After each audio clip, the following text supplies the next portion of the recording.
Hello, I found this book, Owl Moon. So the father and his daughter, and they go looking for owls.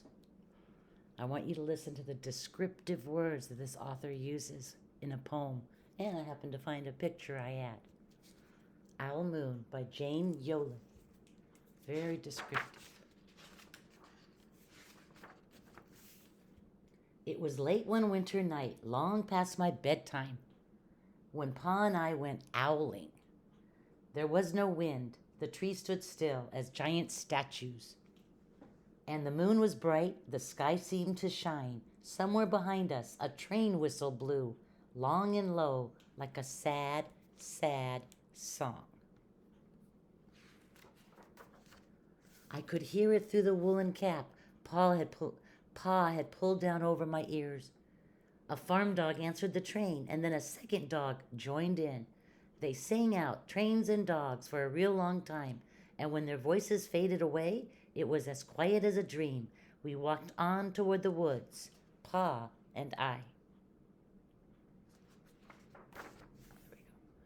Our feet crunched over the crisp snow, and little gray footprints followed us. Pa made long shadow, but mine was short and round. I had to run after him every now and then to keep up, and my short round shadow bumped after me. But I never called out. If you go owling, you have to be quiet. That's what Pa always says. I had been waiting to go owling with Pa for a long, long time.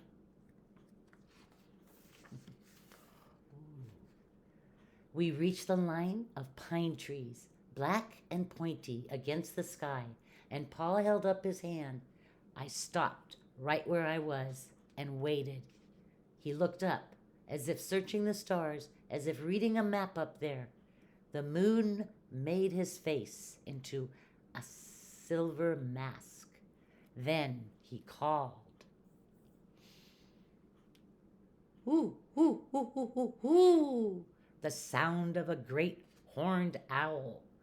Hoo, hoo, hoo, hoo, hoo, hoo. Again he called out, and then again. After each call, he was silent, and for a moment we both listened. But there was no answer. Pa shrugged, and I shrugged. I was not disappointed. My brothers all said, sometimes there's an owl, and sometimes there isn't.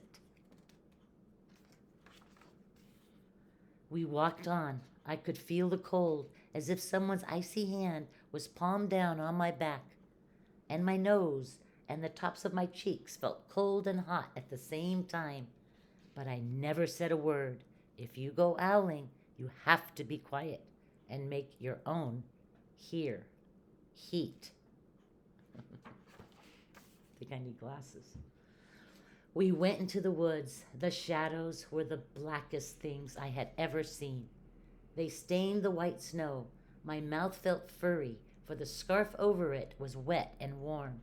I didn't ask what kinds of things hide behind black trees in the middle of the night. When you go owling, you have to be brave. Then we came to a clearing in the dark woods. The moon was high above us. It seemed to fit exactly over the center of the clearing, and the snow below it was whiter than the milk in a cereal bowl.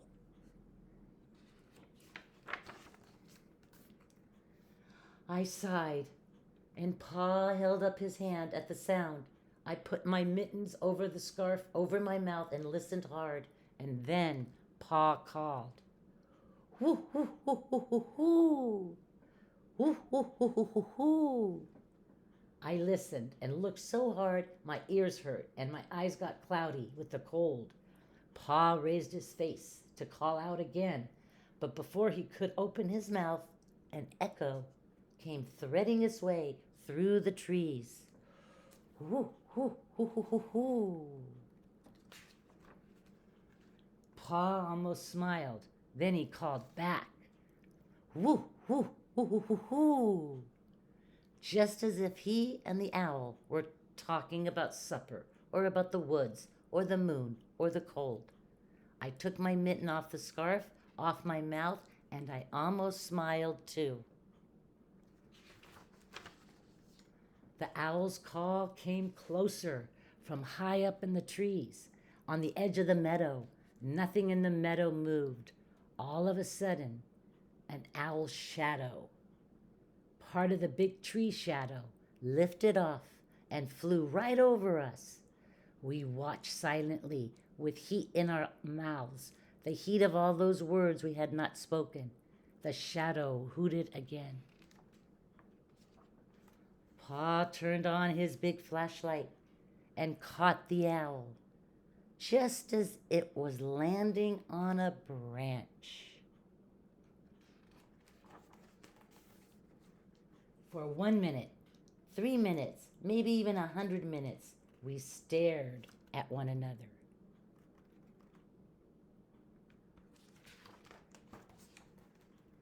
Then the owl pumped its great wings and lifted off the branch like a shadow without sound. It flew back into the forest. "Time to go home," Pa said to me. I knew then I could talk. I could even laugh out loud, but I was a shadow as we walked home.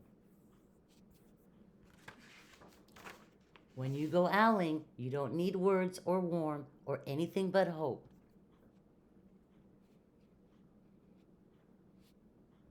That's what Pa says, the kind of hope that flies on silent wings under a shining owl moon. Thank you. Have a great day. Bye.